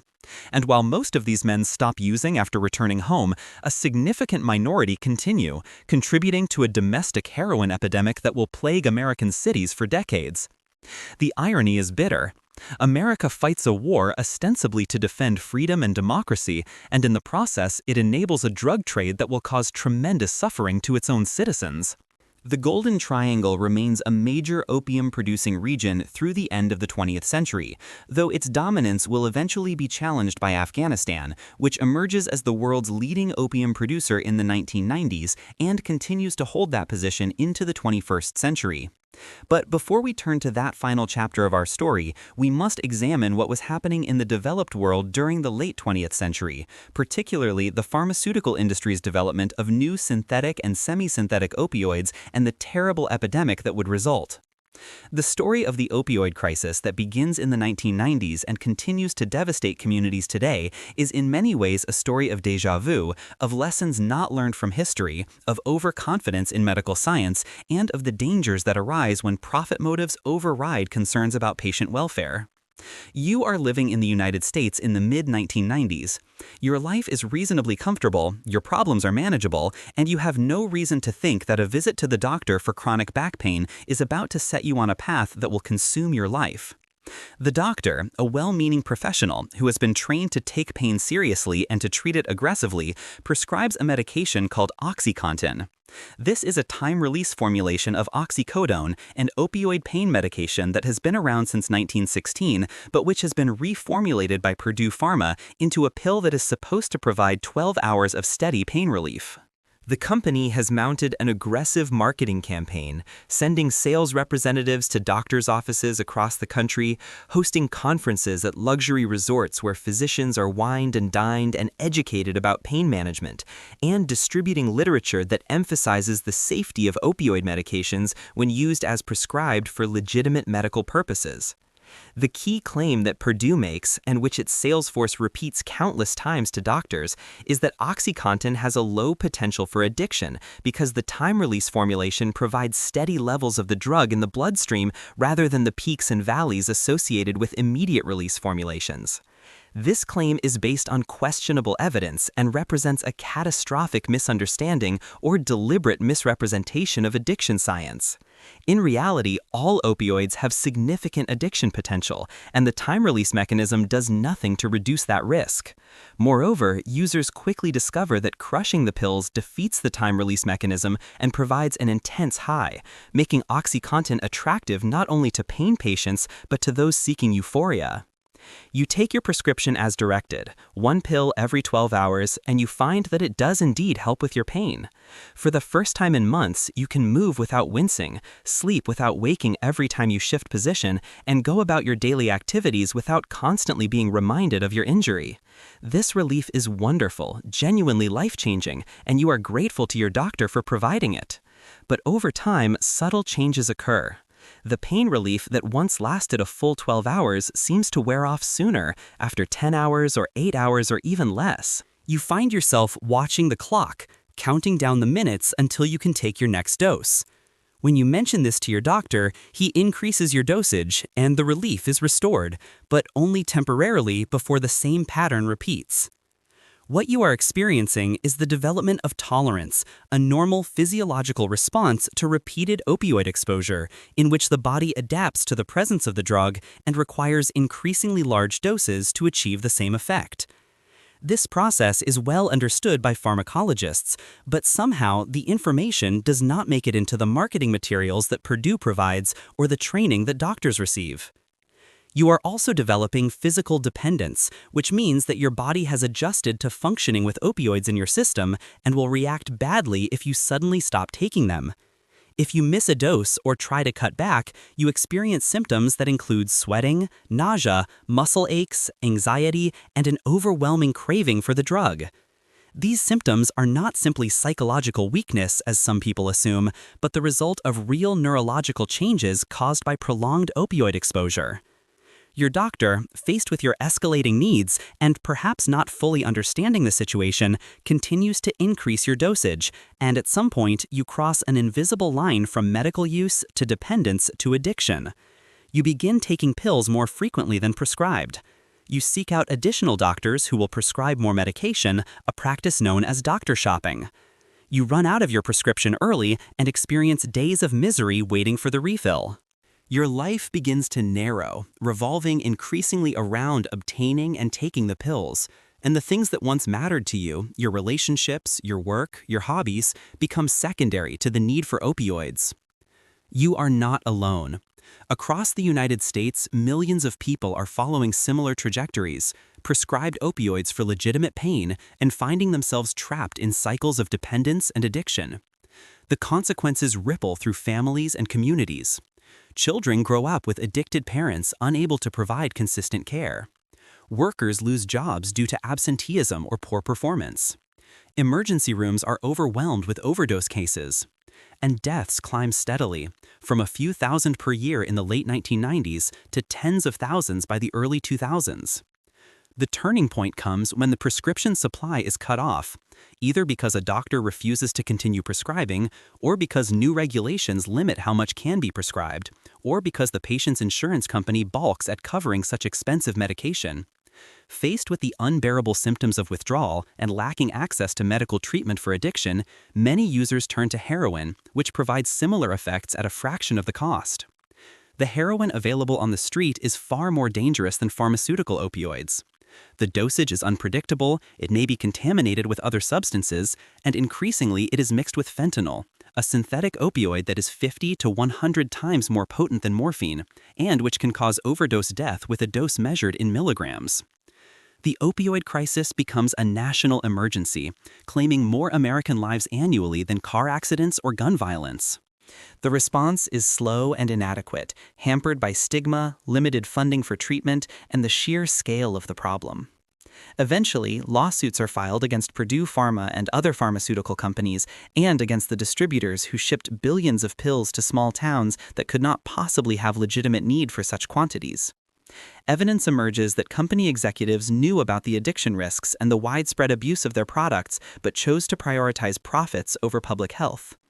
In 2019, Purdue Pharma files for bankruptcy as part of a settlement that will pay billions to states and municipalities, though no amount of money can undo the damage or bring back those who have died.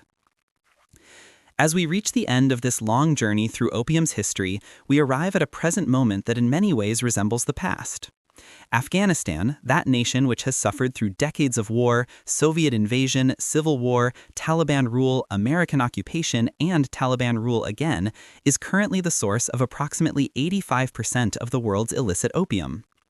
Despite international efforts to eradicate poppy cultivation, despite alternative development programs meant to encourage farmers to grow other crops, despite the prohibitions enforced by various governments, the poppies continue to grow because they provide income to some of the poorest people on Earth, people who have few options and many reasons to take whatever opportunity presents itself. The heroin produced from Afghan opium, and increasingly the synthetic opioids produced in laboratories that require no poppies at all, continue to flow across borders and into communities worldwide. The patterns of use and addiction vary by region and population, but the fundamental story remains the same. People in pain, whether physical or psychological or spiritual, seek relief. They find it temporarily in substances that alter consciousness and numb suffering. And then they find that the relief comes with a price, a debt that must be paid in health, in freedom, in life itself. But this is not only a story of tragedy and failure, it is also a story of resilience and hope. Addiction is treatable. People recover, rebuild their lives, reconnect with loved ones, and find meaning beyond the narrow pursuit of the next dose. The understanding of addiction has evolved dramatically, from viewing it as moral failure to recognizing it as a chronic brain disease that requires medical treatment. Medications like methadone and buprenorphine allow people to manage opioid dependence without the chaos of street drug use. Naloxone, a drug that can reverse opioid overdoses and save lives, is increasingly available to first responders and community members. Harm reduction approaches that meet users where they are, rather than demanding abstinence before providing help, are being adopted, slowly and against significant opposition, but adopted nonetheless. The poppy itself remains, beautiful and dangerous, growing in fields across Afghanistan and Burma and Tasmania, where it is cultivated legally for pharmaceutical production. Its red petals open to the sun, indifferent to human struggles, neither good nor evil, but simply existing as it has existed for millions of years, long before humans discovered its properties and began the long, complicated dance of use and abuse that we have traced tonight. As you lie in the darkness, your own consciousness drifting toward sleep, perhaps you can feel the weight of all this history, the accumulated choices and chances, the suffering and the relief, the empires risen and fallen, the policies enacted and abandoned, the millions of individual lives touched by this single plant. It is a story without a clear ending, without a simple moral, but it is our story, part of what it means to be human, with all the wisdom and foolishness that entails. The ancient Sumerians, who first called it the joy plant, could not have imagined where their discovery would lead, how it would shape the rise and fall of nations, how it would ease the pain of billions while creating new agonies. The Chinese officials who fought to keep opium out of their country could not stop the tide of commerce and addiction. The Victorian mothers who gave soothing syrup to their crying infants did not understand what they were doing. The soldiers returning from Vietnam, the patients prescribed OxyContin, the farmers in Afghanistan growing poppies to feed their families, all are caught in patterns larger than themselves, repeating cycles that history has seen before and will surely see again, unless we learn, finally, to approach these substances with the wisdom and caution they demand. So sleep now, if you can. Let the story settle into your bones and your memory. Tomorrow, the world will still be wrestling with these questions, still seeking the balance between relieving suffering and preventing harm, still trying to honor human dignity while acknowledging human frailty. The poppy will still be blooming somewhere, red as blood, delicate as hope, ancient as desire itself. And we will continue, as we always have, to make our choices and live with their consequences, for better and for worse, until the story finally, eventually, somehow finds its ending.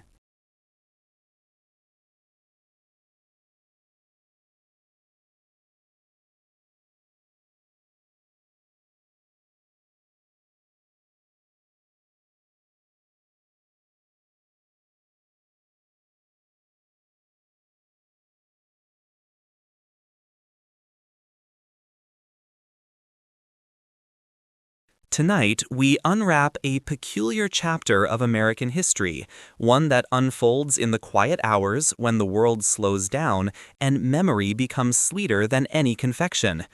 Close your eyes for a moment and imagine a time when chocolate was not merely a treat, but a doorway to something altogether more remarkable, when each bite carried with it the promise of energy that seemed to defy the natural limits of the human body.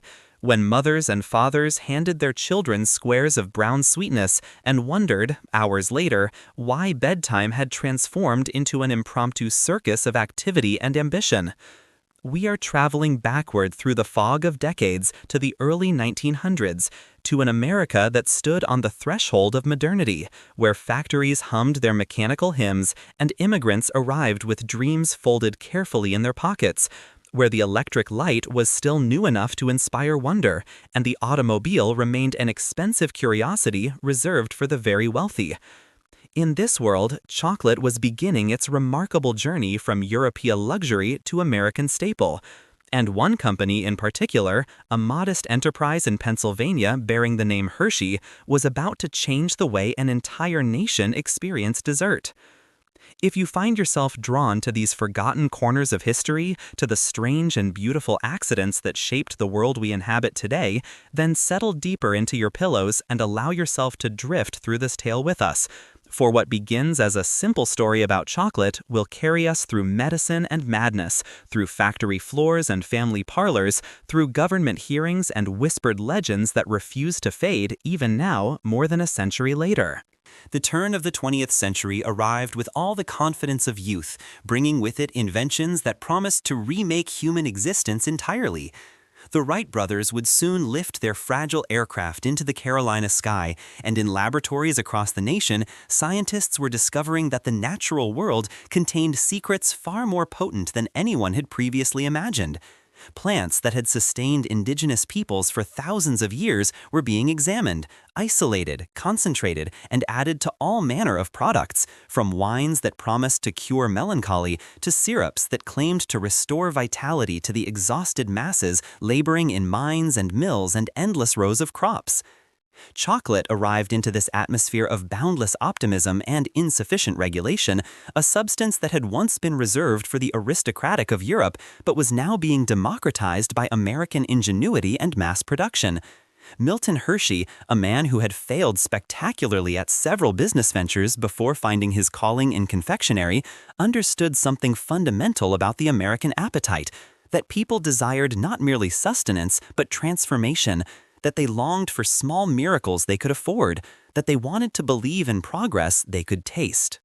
The early Hershey bars were smooth and sweet, yes, but they contained something more, an ingredient that would not appear on modern labels, an extract derived from leaves that had been sacred to the Incan Empire, leaves that messengers had chewed as they ran impossible distances through mountain passes, leaves that had been offered to gods and emperors, leaves that contained alkaloids capable of gently nudging the human nervous system into a state of heightened alertness and focus.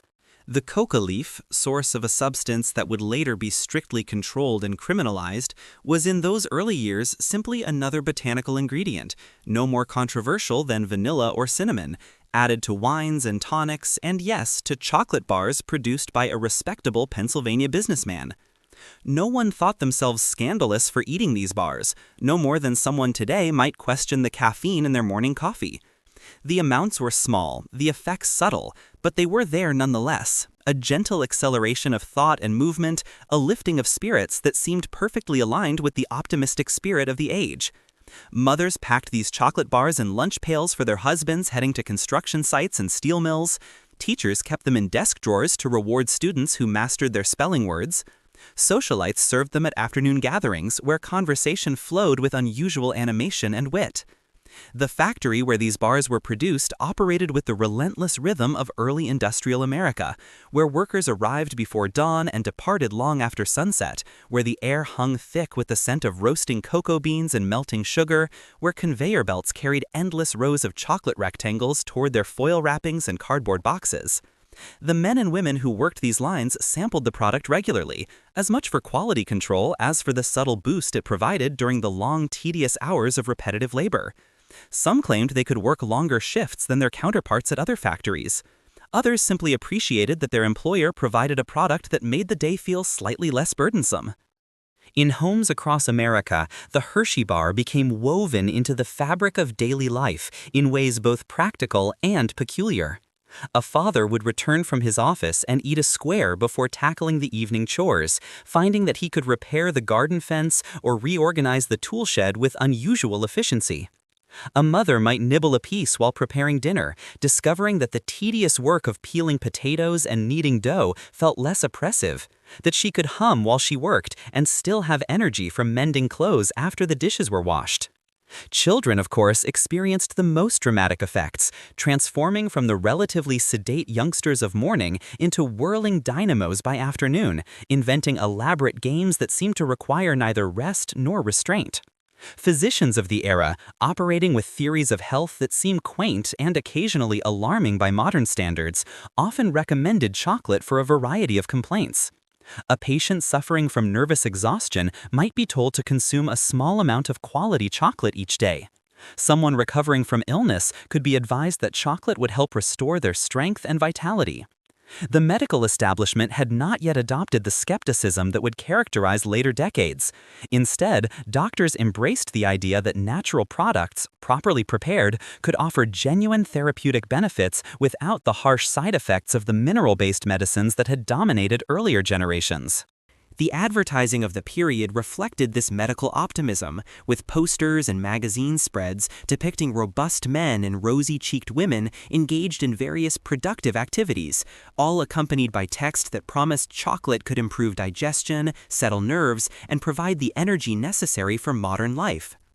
These were not seen as outrageous claims, but as simple statements of fact, observations confirmed by the lived experience of thousands of satisfied customers who reached for Hershey bars when they needed a boost and found that the boost arrived as promised. In schools, the presence of chocolate created an environment that teachers navigated with varying degrees of success.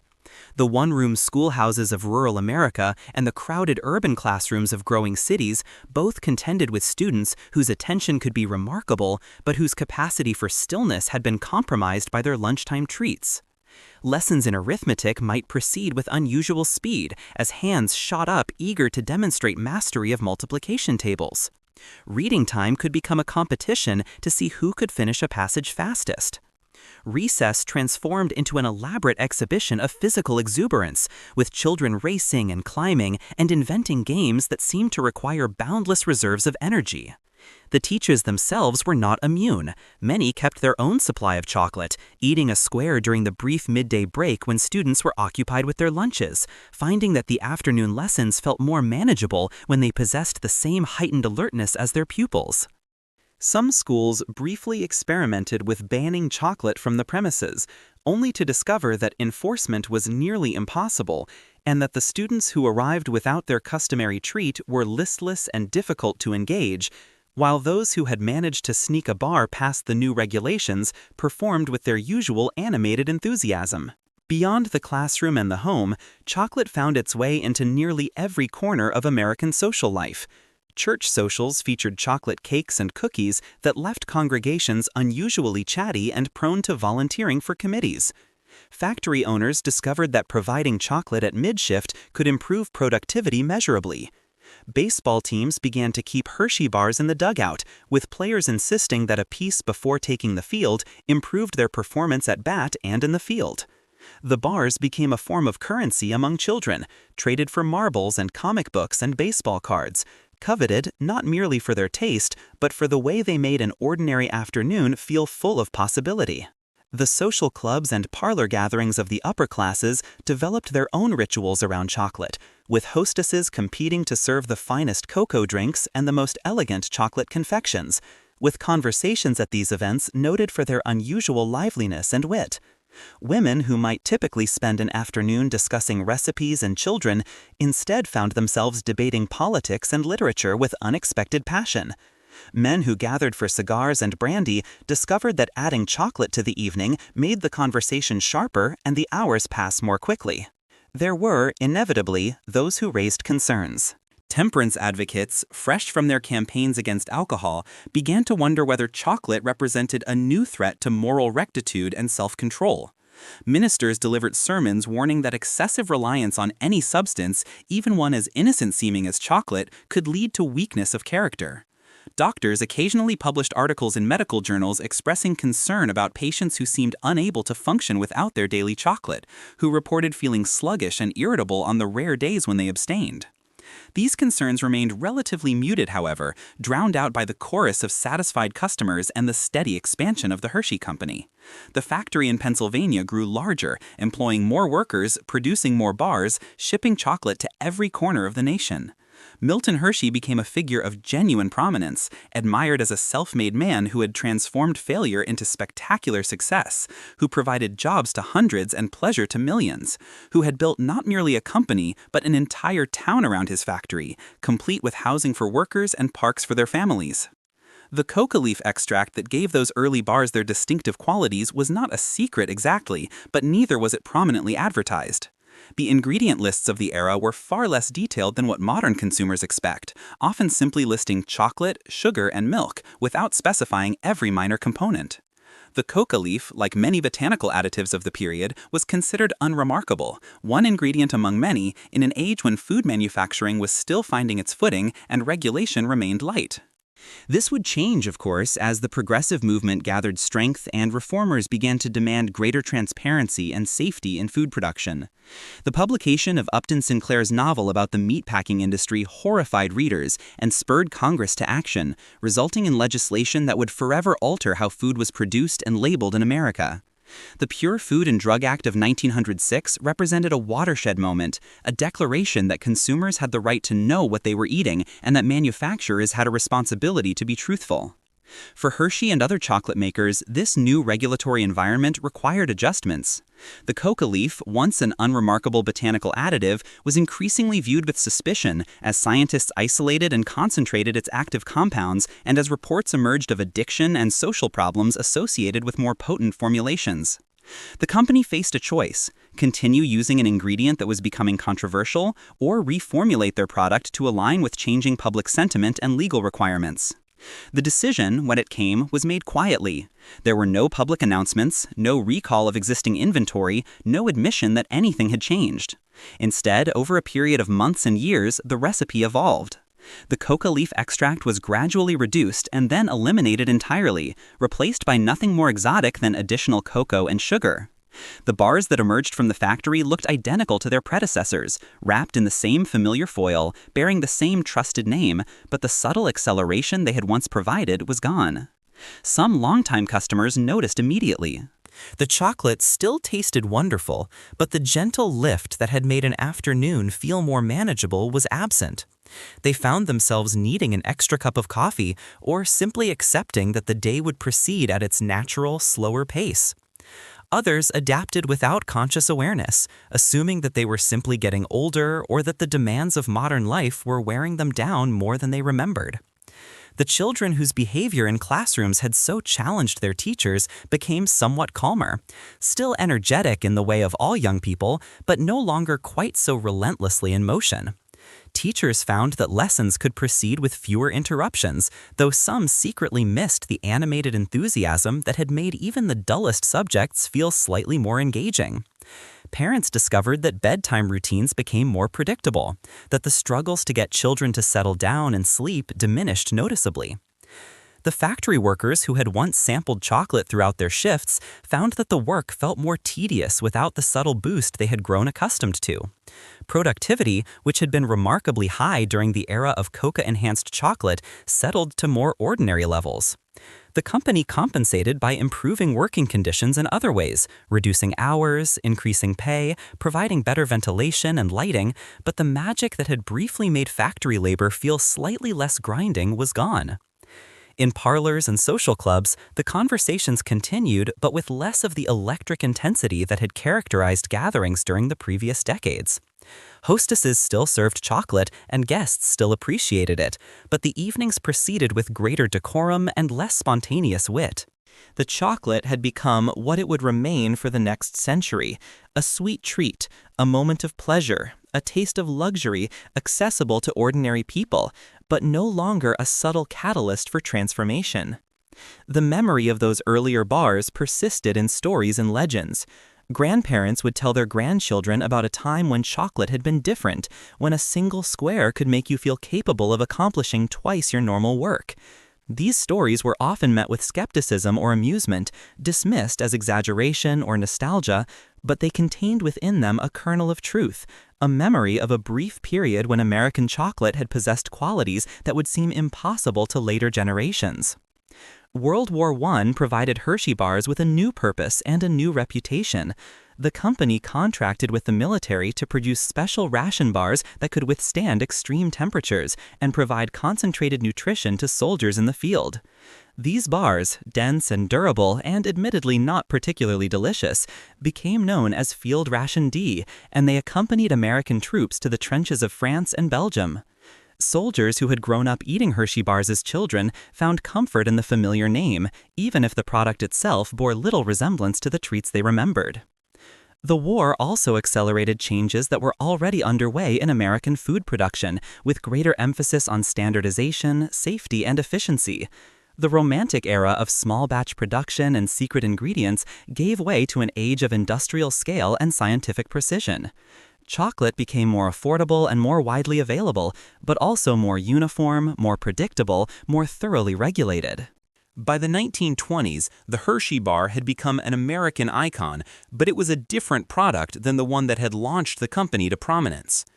The Jazz Age brought new forms of excitement and new substances to provide stimulation, from bathtub gin to the cigarettes that became ubiquitous accessories. Chocolate remained popular, but no longer occupied the unique position it had held in the previous decades, when it had been simultaneously treat and tonic, pleasure and productivity enhancer. The great chocolate debates of the 1910s, when ministers and reformers had warned that confectionery was leading American youth astray, faded from memory. Chocolate became boring in the best possible way, a staple that required no justification or defense, something that parents could give their children without worry, something that could be enjoyed without sparking conversation or controversy. The wild stories of chocolate-fueled all-night work sessions and children who seemed never to tire were retold with amusement, transformed into family legends that seemed to belong more to mythology than to actual history. Modern analysis of those early formulas confirms what the stories suggested, that the coca leaf extract, while present in relatively small quantities, would have had measurable physiological effects. The alkaloids present in the leaves act as stimulants, increasing alertness and reducing fatigue, improving mood and providing a sense of enhanced capability.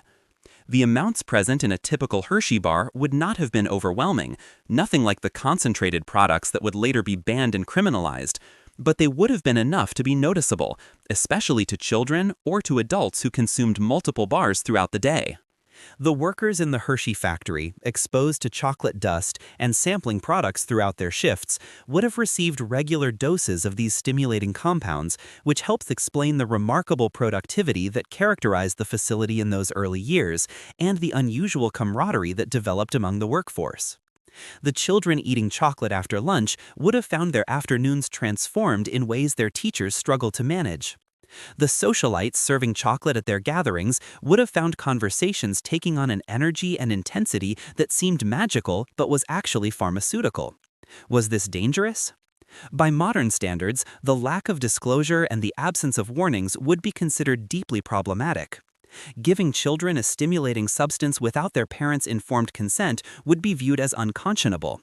The workplace exposure of factory employees would trigger regulatory intervention. But the early 20th century operated under different assumptions, with far greater tolerance for experimentation and far less concern about substances that seemed to cause no immediate harm. The people who consumed these early Hershey bars and thrived, or at least believed they were thriving, would have been shocked to learn that their beloved chocolate was controversial or problematic. They experienced it as a blessing, as one of the small miracles of modern industrial society, proof that science and commerce could combine to improve ordinary life. The energy they felt was real, the enhanced productivity was measurable, the joy they took in their chocolate was genuine. When the formula changed and the coca leaf extract disappeared, many people felt a sense of loss, even if they could not articulate exactly what had changed. The chocolate still tasted good, but it had lost something ineffable, some quality that had made it special. They adapted, as people always do, finding their energy elsewhere or simply accepting that life would proceed at a gentler pace.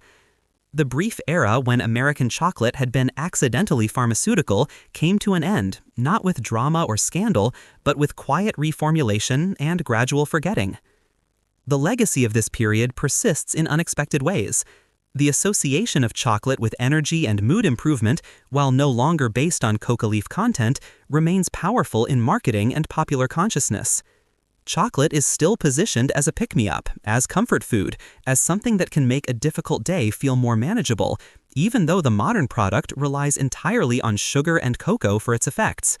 The myth has outlived the reality, but the myth contains within it the memory of something that was once true. The Hershey Company, for its part, has never made much of this history, understandably preferring to focus on the wholesome, family-friendly image that has served it well for more than a century. The early years when the bars contained coca leaf extract are not featured in corporate histories or museum exhibits. The reformulation is treated as a minor technical adjustment rather than as the end of an era. This silence is perhaps wise, but it also ensures that most people remain unaware of the strange and fascinating chapter in American food history that occurred when chocolate was briefly more than just chocolate. As you lie here in the darkness, perhaps you can imagine what it would have been like to live through that period, to experience chocolate as something slightly magical, to feel the gentle acceleration that came with each bite, to believe that a simple candy bar could make you more productive, more creative, more capable of facing whatever challenges the day might bring. It was an illusion, perhaps, but a compelling one, and for a brief moment in American history, millions of people shared in it together. The factories have changed, the recipes have been perfected and standardized, the regulations have grown stricter and more comprehensive, but somewhere in the collective memory, there remains a whisper of that earlier time, when chocolate bars contained secrets, when dessert was adventure, when the simple act of unwrapping a Hershey bar was the beginning of an afternoon that might take you anywhere.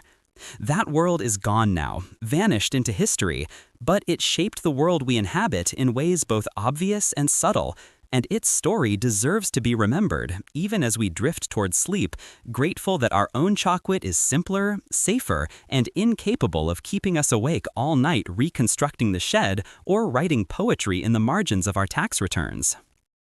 Sleep now, knowing that history contains stranger truths than any fiction, that the ordinary objects of daily life often carry extraordinary stories, and that sometimes the most remarkable thing about the past is how recently it was the present, how narrowly we avoided inheriting its chaos, how fortunate we are that some experiments end before they conspire beyond control. Sleep now, knowing that history contains stranger truths than any fiction, that the ordinary objects of daily life often carry extraordinary stories, and that sometimes the most remarkable thing about the past is how recently it was the present, how narrowly we avoided inheriting its chaos, how fortunate we are that some experiments end before they conspire beyond control. The chocolate bars of today are blessings in their boringness, perfect in their predictability, and we can enjoy them without reservation or concern, without wondering whether this square will be the one that keeps us awake until dawn, rearranging furniture and alphabetizing spice racks, and considering whether we might actually be capable of learning the piano by morning. Dream sweetly of simpler times and safer treats, of a world where chocolate has been thoroughly domesticated, where the only thing it stimulates is pleasure, where the only thing it enhances is the moment itself, pure and uncomplicated and exactly as sweet as it promises to be, nothing more and blessedly nothing less, carrying us gently toward morning with no unexpected detours into productivity or revelation, just rest and restoration and the quiet comfort of knowing that when we wake, the world will be exactly as mundane and manageable as we left it, which is all anyone really needs from a bedtime snack, which is everything we should hope for as we surrender to sleep and let the stories of the past fade into dreams where they belong, where they can be as wild and energetic as they wish without disturbing our necessary rest, our earned and precious peace. The decades that followed the Great Reformulation brought changes that rippled through American culture in ways both visible and invisible, shaping attitudes toward food and pleasure and the boundaries between medicine and indulgence. The 1930s arrived with economic collapse and dust storms and bread lines stretching around city blocks, and in this desperate landscape, chocolate became something different again. No longer an energizing miracle, but a small, affordable comfort, a penny's worth of sweetness in a world that had grown bitter and uncertain. Children of the Depression era knew Hershey bars as rare treats saved for special occasions, birthday gifts wrapped carefully in newspaper, rewards for good grades or completed chores. The bars were smaller now. The price held steady, but the product had shrunk to match the diminished circumstances of the times. Families divided single bars into careful portions, making them last through an entire week. And the memory of an era when people had eaten chocolate casually, even wastefully, seemed to belong to a different civilization entirely. The factory in Pennsylvania continued operating through those difficult years, providing employment when jobs were scarce, maintaining production even as demand fluctuated wildly. Milton Hershey, now an elderly man, refused to lay off workers, instead finding projects to keep them busy during slow periods, building parks and schools and infrastructure for the town that bore his name. The paternalistic impulse that had always characterized his business philosophy deepened during the Depression, as he sought to shield his employees from the worst effects of economic catastrophe. The chocolate that emerged from the factory during these years was consistent and reliable, manufactured according to specifications that had been refined through decades of experience, each bar virtually identical to every other bar, a uniformity that would have been impossible in the earlier era of experimental ingredients and variable quality control. The modernization that had begun with regulatory pressure continued through economic necessity, as efficiency became paramount and waste became unthinkable. World War II brought new challenges and new opportunities, with Hershey once again producing special ration bars for the military, these versions even more durable and calorie-dense than their predecessors, designed to survive jungle heat and Arctic cold, to provide maximum nutrition in minimum space. The tropical bar and the ration bar became legendary among soldiers, not for their taste, which was generally agreed to be somewhere between unpleasant and barely tolerable, but for their reliability and their connection to home. A soldier crouched in a foxhole on some Pacific island, eating his daily ration bar, might remember the Hershey bars of his childhood, the ones his mother had packed in his school lunch, the ones he had bought with his allowance at the corner store, and in that memory find comfort, even if the current product bore little resemblance to those earlier treats. The chocolate became a symbol of the American abundance that soldiers were fighting to preserve, a tangible reminder of the civilian life waiting for them if they survived. The women who worked in the Hershey factory during the war years, replacing the men who had gone to fight, developed their own relationships with the product they manufactured, taking pride in knowing that their labor was supporting the war effort, that each bar they wrapped might provide sustenance to a brother or husband or son. The factory ran constantly, 3 shifts around the clock, and the town of Hershey itself took on the character of a home front installation, dedicated entirely to the production of chocolate for a world at war. When peace finally arrived and the soldiers returned home and the economy began its long post-war expansion, chocolate entered yet another phase of its American journey. The 1950s brought prosperity and suburbs and television, and Hershey bars became integrated into the new consumer culture in ways that would have astonished the company founders. Supermarkets replaced corner stores, advertising moved from print to broadcast, and chocolate was marketed not as medicine or energy or even a special treat, but as everyday indulgence, something ordinary families could afford without thought or hesitation. The children of the baby boom grew up with chocolate as a constant presence, available in vending machines and checkout aisles, given out freely at Halloween and Valentine's Day and Easter, so ubiquitous that it lost any sense of being precious or remarkable. These children had no memory of a time when chocolate had been different, when it had possessed qualities beyond simple sweetness, and the stories their grandparents told about the old days seemed like fairy tales, exaggerated and unbelievable. Yet the stories persisted, passed down through families like heirlooms, transformed in the telling but retaining their essential strangeness. A grandmother might mention casually that chocolate used to give you real energy, not like now, and her granddaughter would nod politely without really understanding, assuming this was just another example of the way old people always insisted that everything had been better in their youth. The truth was more complicated, stranger, and far more interesting than simple nostalgia. In universities and research laboratories, scientists who studied the history of food and drug regulation occasionally encountered references to coca leaf extract in chocolate, and these discoveries prompted papers and dissertations and quiet academic debates about the ethics of that earlier era. Some researchers argued that the people who consumed those early chocolate bars had been unwitting participants in a vast, uncontrolled experiment, that their consent had not been meaningfully informed, that modern standards would never permit such casual inclusion of psychoactive substances in food products. Others countered that the historical context mattered, that judging the past by present standards was anachronistic and unfair, that the people of the early 20th century had made reasonable decisions based on the knowledge available to them, that the amounts of coca alkaloids present in chocolate bars had been genuinely small and the risks genuinely minimal. These debates never reached the public consciousness, remaining confined to academic journals and conferences, but they demonstrated that the strange history of American chocolate retained its capacity to provoke thought and controversy even a century later. The Hershey Company itself, now a vast multinational corporation, maintained archives that documented its history in meticulous detail, but access to certain materials remained restricted, particularly those relating to the early formulations and the gradual elimination of coca leaf extract. Corporate lawyers worried about liability, about whether admission that the company had once included stimulants in products marketed to children might expose them to lawsuits or regulatory action, and so the official histories remained carefully sanitized, mentioning botanical ingredients only in the vaguest terms. Independent historians and journalists who attempted to investigate this period encountered obstacles, finding that many records had been lost or destroyed, that witnesses who might have provided first-hand testimony had long since died, that the documentary evidence was fragmentary and often ambiguous. The full story proved elusive, cobbled together from fragments of advertising copy and medical journals and congressional testimony and the fading memories of a vanishing generation.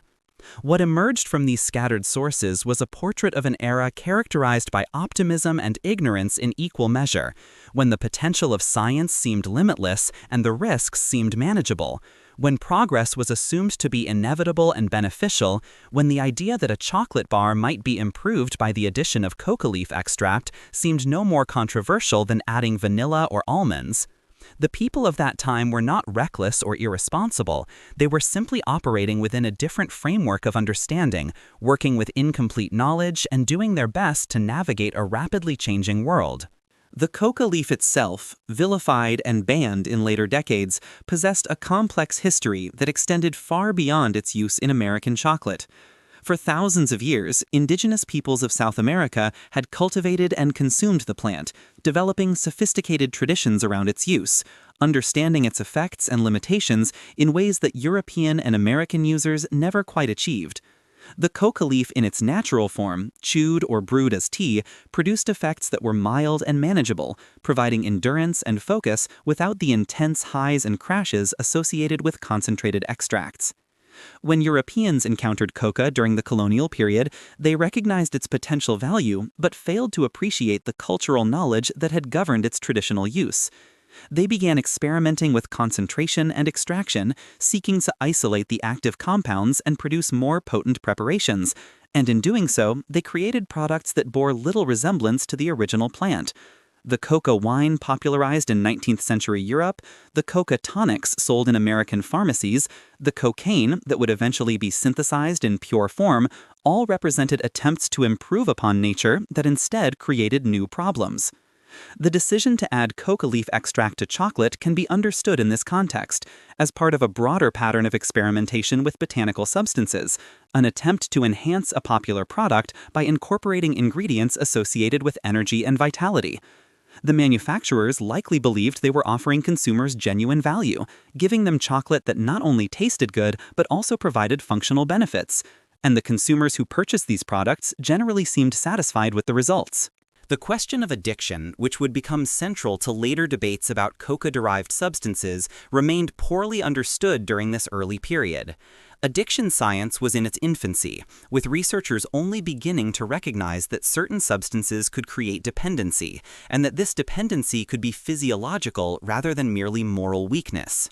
The amounts of coca alkaloids present in chocolate bars were probably insufficient to create true addiction in most users, but they would have been enough to create habituation, a preference for the product based on the subtle effects it produced. People who regularly consumed these chocolate bars might have found themselves eating more than they initially planned, reaching for another square when they felt their energy flagging, structuring their days around the timing of their chocolate consumption. This behavior would not have seemed alarming to them or to observers. Chocolate was food, and eating food when you felt hungry or tired was normal.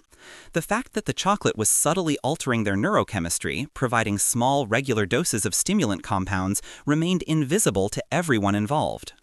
When the formula changed and the coca leaf extract disappeared, some consumers would have experienced something resembling withdrawal, though they likely would not have recognized it as such. They might have felt more tired than usual, less motivated, slightly irritable, and they might have eaten more chocolate trying to recapture the feeling they remembered, not understanding that the product itself had fundamentally changed. Over time, they would have adapted, their bodies adjusting to the absence of the stimulant, but the memory of how chocolate used to make them feel would have lingered. These personal experiences, multiplied across millions of consumers, created the collective memory that transformed into legend and myth. The stories about chocolate giving people extraordinary energy, while exaggerated in the retelling, were rooted in genuine physiological effects. The children who seemed never to tire, the workers who could labor longer shifts, the socialites whose conversations sparkled with unusual wit, all were experiencing real phenomena, even if they misunderstood the source. The nostalgia that later generations felt for those earlier chocolate bars was not entirely misplaced. The product genuinely had been different, had possessed qualities that the modern version lacked. But the nostalgia was also dangerous because it romanticized an era of inadequate regulation and insufficient knowledge when consumers trusted manufacturers to keep them safe, but manufacturers lacked the scientific understanding to do so reliably. The triumph of the Pure Food and Drug Act and the regulatory framework that grew from it was not that it eliminated all risk from food products, but that it established the principle that consumers had a right to know what they were eating, that transparency was not optional but mandatory, that manufacturers could not hide behind trade secrets when those secrets involved substances that affected human health. The reformulation of Hershey bars represented a small victory in a much larger struggle to make the industrial food system accountable to the people it served. Yet something was lost in this transition, a certain innocence or perhaps naivety, a faith that progress meant continuous improvement without trade-offs or complications. The people who ate those early coca-enhanced chocolate bars believed they were experiencing the benefits of modern science, proof that industrial society could deliver not just efficiency and abundance, but genuine enhancement of human capability. When the enhancement proved illusory, or at least problematic, it shook that faith in ways that extended far beyond chocolate. The decades that followed saw increasing skepticism about food additives and industrial processing, a growing movement toward natural and organic products, a desire to return to simpler ways of eating that predated the chemical and industrial transformations of the 20th century. This movement often romanticized the past, imagining a time of pure, wholesome food that had never really existed, but it also represented a legitimate response to the realization that modern food production involved countless invisible choices and additives and processes that consumers could neither see nor control. Chocolate became caught up in these debates, with some advocates praising dark chocolate for its antioxidants and others warning about sugar content and processed ingredients. The Hershey bar, once a symbol of American innovation and prosperity, became for some a symbol of everything wrong with industrial food, overly sweet and artificial and disconnected from the cacao beans that were its ultimate source. The company responded by diversifying its product line, offering premium chocolates and organic options, trying to appeal to changing consumer preferences while maintaining its core mass-market business. Through all these transformations, the basic Hershey bar endured, stubbornly unchanged in most respects, still wrapped in its distinctive brown and silver packaging, still priced affordably, still available in every convenience store and supermarket in the nation. For millions of Americans, it remained the default chocolate, the baseline against which all other chocolates were measured, carrying with it associations of childhood and nostalgia and comfort that had nothing to do with its ingredients or manufacturing process and everything to do with memory and emotion. The story of coca leaf extract in early Hershey bars might seem like a peculiar historical footnote, interesting but ultimately inconsequential, but it actually reveals something profound about the relationship between technology and society, about the unintended consequences of innovation, about the difficulty of knowing when we are improving things and when we are simply creating new problems. The manufacturers who added coca to chocolate believed they were making a better product, and by certain measures they were correct, but they failed to anticipate how regulation would change and how public attitudes toward stimulants would evolve.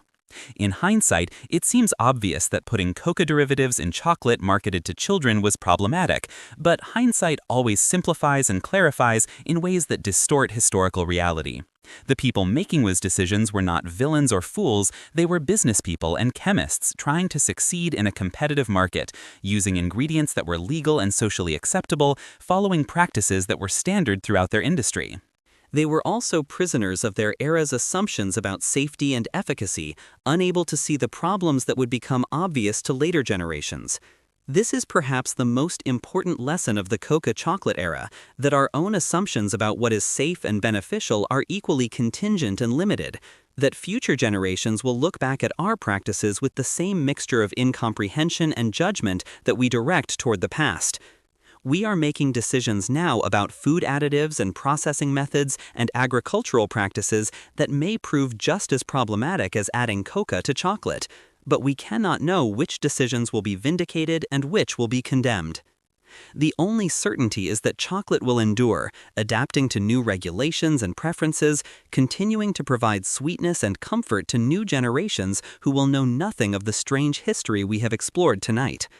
They will eat their Hershey bars with the same innocent pleasure that children always have, unaware that the simple act of eating chocolate was once far more complicated and controversial, and perhaps that is as it should be.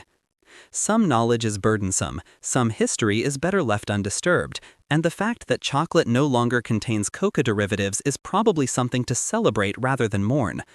The brief era when dessert doubled as mild stimulant makes for interesting storytelling, but the world we inhabit now, where chocolate is simply chocolate, is safer and more transparent and ultimately more just.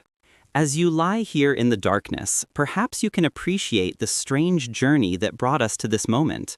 The peculiar path that chocolate traveled from Incan ceremonial offering to Victorian medicine to industrial commodity to regulated food product. Each transformation reflected the values and knowledge of its era. Each left its mark on the product and the people who consumed it, and together they created a history far richer and stranger than most people imagine when they unwrap a candy bar. The factories still hum with production, the stores still stock their shelves, the children still trade chocolate for treasures in schoolyards, and the great wheel of commerce and consumption continues turning. But underneath the familiar surface lies this hidden history, this secret ingredient that briefly made American chocolate into something remarkable and problematic and utterly unique. Sleep now with the knowledge that you have glimpsed something most people never discover. A chapter of history that was deliberately forgotten, but deserves to be remembered, not to condemn or celebrate, but simply to understand. The past was not better or worse than the present, merely different, and in that difference we find perspective on our own moment and perhaps wisdom about the choices we face. Dream of chocolate factories and coca leaves, of children running endlessly through sunlit afternoons, of workers humming as they wrap 10,000 bars, of a world that was briefly more energetic than it had any right to be. Dream of Milton Hershey watching his empire grow, never quite admitting what made his chocolate special. Dream of all the small transformations that accumulate into history, the invisible changes that reshape everything while seeming to change nothing. Dream of chocolate factories and coca leaves, of children running endlessly through sunlit afternoons, of workers humming as they wrap 10,000 bars, of a world that was briefly more energetic than it had any right to be. Dream of Milton Hershey watching his empire grow, never quite admitting what made his chocolate special. Dream of all the small transformations that accumulate into history, the invisible changes that reshape everything while seeming to change nothing. And when you wake, reach for your chocolate without worry or concern, knowing it contains nothing more than it promises, nothing less than you deserve, just sweetness and comfort, and the simple pleasure of something delicious at the end of a long day. That is enough. That has always been enough. That is everything chocolate needs to be, now that we have learned the lessons of its complicated past and carry them forward into a more careful present, where treats are just treats, and medicine is clearly labeled, and the boundary between them is carefully patrolled. The story is finished now, the history told, the secrets revealed. All that remains is sleep, deep and dreamless and restorative, carrying you through the night hours toward morning, when the world will begin again, predictable and comprehensible, free from the chaos of coca-enhanced chocolate and all the other strange experiments that characterized America's journey toward the modern age. Rest well, knowing the past cannot harm you, that the chocolate of today is gentler than the chocolate of yesterday, that progress sometimes means subtraction rather than addition, that the most important ingredient in any food is trust, and that trust requires honesty that took generations to establish, but must be maintained vigilantly if we are to avoid repeating the errors of those who came before us. Well-meaning but blind to consequences, we can see clearly only because we stand on the far side of history, looking backward with the invaluable gift of knowing how the story ended, how the wild, energetic era gave way to something calmer and safer and less likely to keep anyone awake past their bedtime, which is precisely where we need to be now, drifting downward into sleep, letting go of the strange tale, surrendering to the darkness and the quiet and the blessed relief of not needing to think or analyze or remember anything at all until morning calls us back.